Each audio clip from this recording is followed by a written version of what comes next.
Ok, estamos aqui em São Paulo para entrevistar o Fernando Alegria Simões do Templo de Ogum. Ele é do Candomblé. Venha comigo. Olá, Fernando. É um prazer estar aqui. O CACP veio fazer uma entrevista com você, ok? Prazer é meu. Pode entrar, fica à vontade. Vamos lá então, venha conosco. Estamos aqui em São Paulo, no Templo de Ogum, com o sacerdote do Candomblé, Fernando Alegria Simões, que muito gentilmente resolveu ceder para nós, para o Centro Apologético Cristão de Pesquisas, uma entrevista sobre o tema que é a sua religião. Bom, muito obrigado por você ceder esse momento para nós, seu tempo, para nós é uma alegria. Então lá vai a primeira pergunta, Fernando. A primeira pergunta diz o seguinte: no cristianismo ortodoxo, de uma forma geral, o homem somente estará salvo caso creia que Cristo morreu para pagar os seus pecados. Como é a cosmovisão da salvação no candomblé? O que ensina o candomblé sobre salvação? Olha, a visão que tem o culto aos orixás é diferente, né? A gente não tem uma visão assim, por exemplo, que você tem que acreditar numa única divindade ou num Deus único para você ser salvo, e nem a visão de você ser salvo. Nós temos assim, a gente cultua as forças da natureza, tá? E da forma que você cultua a sua honestidade com o orixá, com a divindade, isso que vai te trazer um reflexo na sua vida material e na sua vida espiritual. Tá? No caso, essa comunhão que se tem com os orixás é o que vai te conduzir a uma melhor reencarnação, seria isso? Uma melhor vida no plano astral? Como seria isso? Sim, uma vida boa material e no Orum, no plano espiritual. Então, no caso, veja bem, que nem no meu caso, né? Eu fui iniciado na época em Ogum. Da maneira que eu cultuo Ogum, tá? Por exemplo, eu acordo cedo para rezar, 5 da manhã para rezar. Eu tenho uma honestidade com o orixá. Quando eu atendo o cliente, eu posso jogar um búzio, eu posso jogar um jogo de obi. E eu fazer exatamente aquilo que o orixá está me determinando. É você ser um servo do orixá. Não você fazer como tem pessoas do candomblé que fazem, que eles põem a vontade deles na frente do orixá. Tá? Isso eu falo em aberto, tem muita gente que faz isso. E essas pessoas geralmente começam a ter problemas sérios. Tá? Porque, resumindo, o orixá é uma força muito bruta da natureza, que só nós do candomblé cultuamos.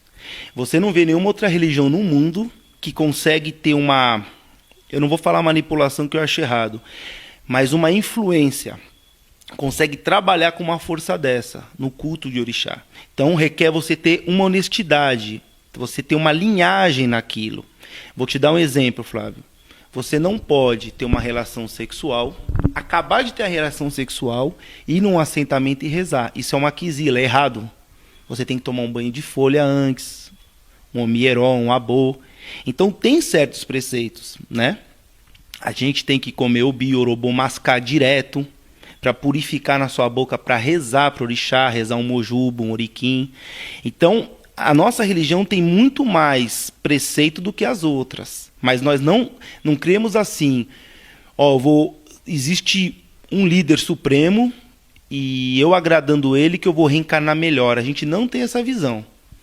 Então, se eu entendi o que você está colocando aí para nós agora, para quem está nos assistindo, a salvação não seria bem o termo correto de se usar. Seria uma melhora de vida, ou seja, melhorar de vida com a comunhão com os orixás. Seria isso? Exatamente. Porque os orixás têm os itãs deles, que são as histórias deles, quando eles tiveram vida em terra. Tá? Isso todo mundo sabe muito antes de Cristo, né?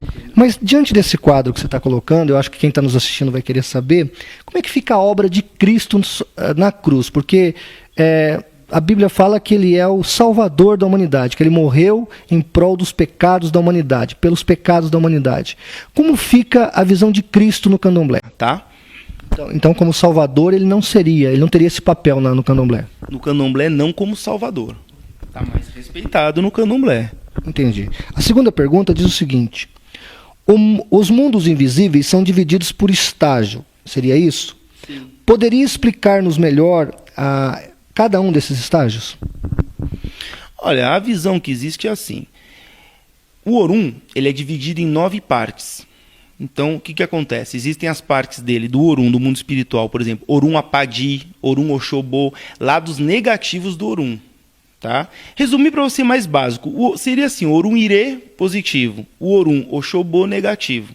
Tá? Orum Burucu, aí tem vários nomes. Que é exatamente o que eu te falei, dependendo de como a pessoa passou na Terra, ela vai ser direcionada para um desses Oruns. Como isso é muito parecido com a visão do kardecismo, meio parecido com o catolicismo entre céu e inferno. Na realidade é muito lado do que a pessoa viveu na Terra, que ela vai para aquele local ela se desencanando, entendeu? Mas aí ela pode voltar à Terra, no plano físico. Existe isso também. Existe isso também. Isso é uma coisa assim muito complicada dentro do culto aos orixás, tá? Mas existe isso sim, do espírito desencarnar e ele voltar. E tá aqui, isso é muito legal, quem está nos assistindo, isso é muito legal que ele acabou de falar aqui, o Fernando. O Fernando falou uma coisa importante, quer dizer, feitiçaria não é candomblé. Feitiçaria a pessoa, olha, veja bem, eu aqui, tá, eu não estou nem julgando quem faz isso, mas eu não trabalho com isso. Eu trabalharia assim, por exemplo, se você trabalha com ele está te prejudicando, então aí a gente iria quebrar esse lado dele, tá? Quebrar as forças dele, porque aí o jogo, o Odu ali especifica isso, você ia falar, eu ia confirmar. Mas esse tipo de trabalho, fazer por dinheiro, eu sou totalmente contra, inclusive quem faz, eu sou totalmente contra. Você acha que pega quem faz aí esse tipo de trabalho contra alguém, isso pega? Ou você acha que isso aí não acontece? Flávio, existe uma coisa que muita gente do candomblé, até muito sacerdote do candomblé, com a arrogância que tem, acha assim, que porque ele é iniciado, ele é raspado, porque ele tem vários assentamentos, porque ele tem determinadas magias, ele pode tudo. Isso é um engano. Pode ver que tem muita gente da religião do candomblé que vive doente, sacerdote com a vida acabada. A maioria dos sacerdotes foram para a igreja porque não tiveram uma doutrina no candomblé. Tá? Isso eu falo para qualquer um. A questão é assim, o que existe é a força do espírito da pessoa. Por exemplo, você já nasceu com uma força no seu espírito que é independente de qualquer religião. Entendeu? Agora, veja bem, isso é um ataque, é uma coisa que tem poder. Tá? Bem, mas aí que tá, não poderia dar o nome disso de candomblé exatamente, aí é que tá. Uma pessoa, por exemplo, da quimbanda, uma pessoa da umbanda, se ela souber trabalhar com aquela energia, porque veja bem, o que é energia, o que é a força espiritual? Ela é uma arma. Se você direcionar ela para o bem, ela vai para o bem. Para o mal, ela vai para o mal. Aí é que está o problema. Não é que é a religião que, como diz os evangélicos, é o ser humano que usa aquilo. Se você dá um revólver na mão do ser humano, ele pode fazer besteira. É isso que as pessoas, muitas vezes, o lado mais popular não entende. Porque a partir do momento, um exemplo, eu tenho um determinado orixá, que ele, até a vida dele terrena, pelos itãs, mostra que ele tinha, como Exu, por exemplo, que ele tem tendência para os dois lados. É uma força aquilo. Agora, se eu direcionar para o lado ruim ou bom, o culpado é o ser humano. Entendeu? Então, veja bem, não é que isso é uma coisa do candomblé. São certas pessoas do candomblé que, geralmente, por dinheiro, usam. E dependendo, como eu te falei, se a pessoa for uma pessoa errada, já anda errado no dia a dia, uma pessoa que já prejudicou muitos outros, principalmente essas são as piores vítimas.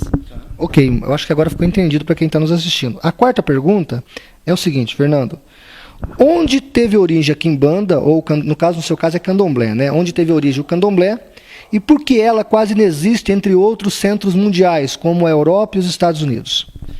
Olha, candomblé é um nome que se dá aqui no Brasil, pouco conhecido a nível mundial. O nome certo é culto aos orixás, voduns ou inquices. Tá? Esse é o nome. Aí vai da nação, eu falei de Angola, Jeje, é que eu sou do Quetu, tá? Então eu prefiro direcionar mais para o lado de orixá. Né? Então, no caso, veja bem, isso deu origem na época da escravidão. Tá?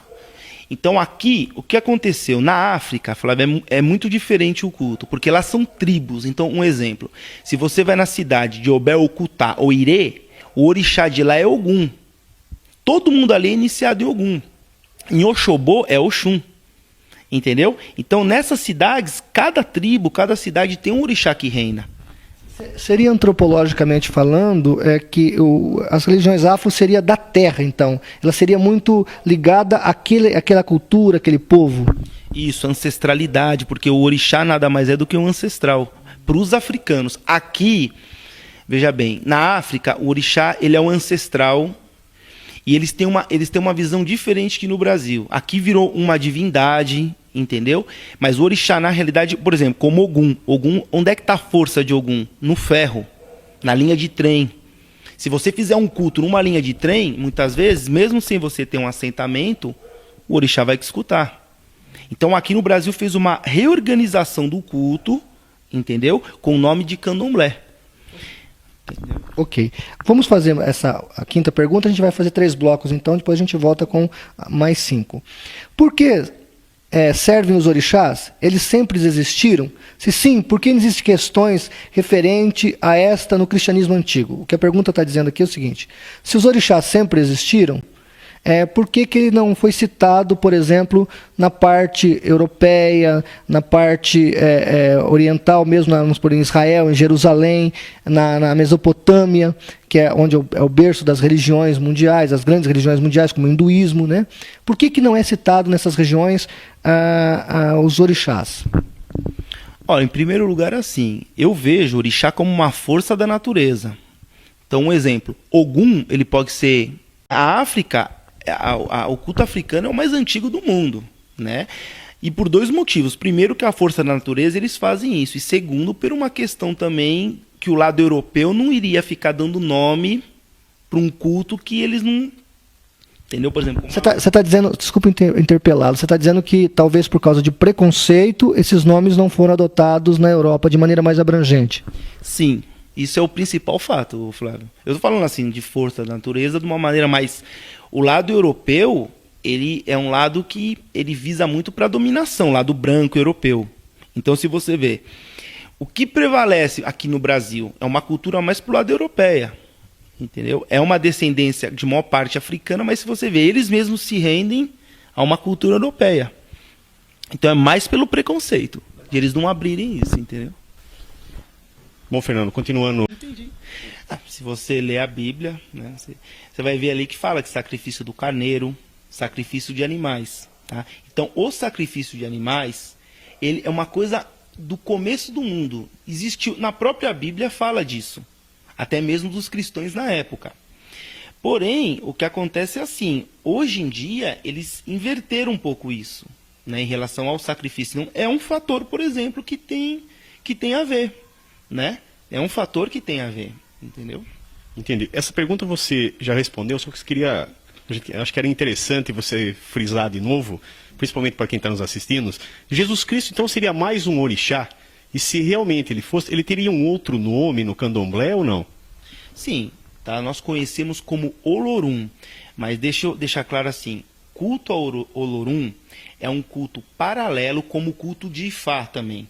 Tá? Ele não é uma coisa assim no padrão do candomblé afro-brasileiro, nem no candomblé mais africanizado do culto de Ifá.